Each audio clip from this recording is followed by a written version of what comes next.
Oh, landmines and jellyfish, welcome back to Knives, I guess. And how many roads must a man walk down? I think maybe 7. Anyways, it's new knife day, and I've mentioned it in several people's comments now, but I got something that I had my eye on, and it's just because my Christmas bonus kicked in. And this is my second year at my first job that's ever actually done a cash Christmas bonus instead of going, here's a $25 Kroger gift card, hooray.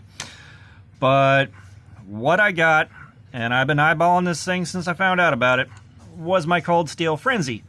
And what happened was there's one gentleman who will pop up in the comments and let me know when I got a clone on my hands, because I'm bottom feeding, especially with the Temu stuff. I am trawling the absolute bottom of the barrel. And when you do stuff like that and you don't know what everything is out there, you don't always know when you got a clone, so help from people like that know more than I do is always welcome. If you know something I don't, please inform me. But as soon as he pointed out that the little knife that I had that said Frenzy on the side that had the nice little modified Wharncliffe was a clone of this knife, and I went and looked at it and found out it was a Cold Steel pocket sword, guess what had to happen? And I expected to be saving up for a lot longer, but again, Christmas bonus. But, you know, y'all aren't here for that. So this thing is G10. It's got the Triad lock and S35 VN steel. Now, let's flick the bean. And I'm still getting used to doing that. It's a big knife, and it's really hard to do that on camera. But look at this blade. All right, I wear extra large gloves. Look at this. This is a monster. I think it's like a little over 5 inches, somewhere in that window. But the handle, like, so I can grip the handle here and here. There's a little poking out of the top and a little poking out at the bottom at the same time. Like, this thing is proper huge. And it's very, very lightweight. This is G10 right here, and the metal starts right here. So this thing is a featherweight for a pocket sword. I think my Kaiser Sheepdog XL weighs more than this if I'm going by the feel. When I picked up the box on the porch from Amazon, I shook it and said, oh no, something bad happened. I did not expect it to be this light. Out of the box, this thing is ludicrously sharp. It is ridiculously sharp. Like, I get sharp knives and I can sharpen knives, but I haven't quite hit this with my own sharpening abilities, and I don't see factory edges like this all that often because, again, I'm bottom feeding. I don't have the money for $200, $300 plus knives that are sharpened by experts. But if you want a size comparison, let's get its bigger, cheaper sibling out.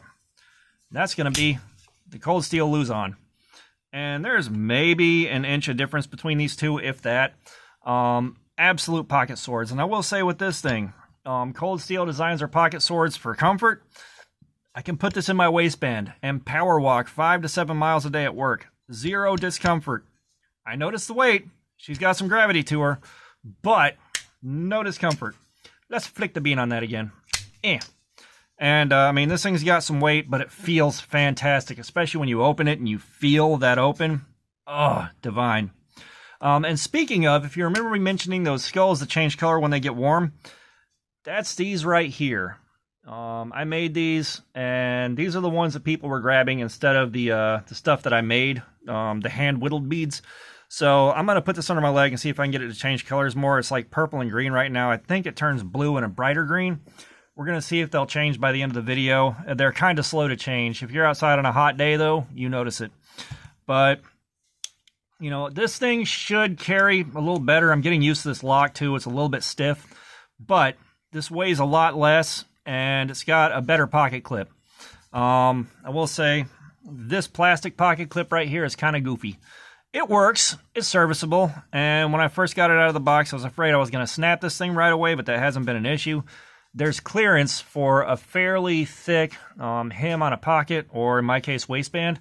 So it's been working out pretty good so far, but this has a metal pocket clip, which is kind of more the ones that I'm used to. I prefer a wire pocket clip now that I've had one, and I've only got one, but this is kind of my bread and butter right here. So this should carry well. I'm looking forward to having it with me, and I'm going to carry it for probably a good solid week and show it to everybody I can. And since I poked myself with that other knife at work, I'm going to be careful who I show it to there, because this is just saying, hey, I didn't learn my lesson. I didn't learn anything. But, you know, I am absolutely in love with this thing already. Like I said, Cold Steel pocket sword. Words are hard, and I'm on like my 5th take. I'm not redoing this. But yeah, so did these change color at all? Not really.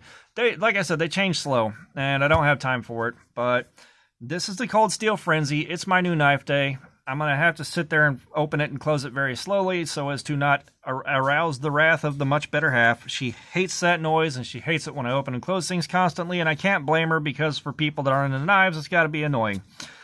But all that being said, thank you for checking this knife out with me. Thank you for your comments. I always enjoy those. Thank you for the subscribers that I have, the old ones and the new ones.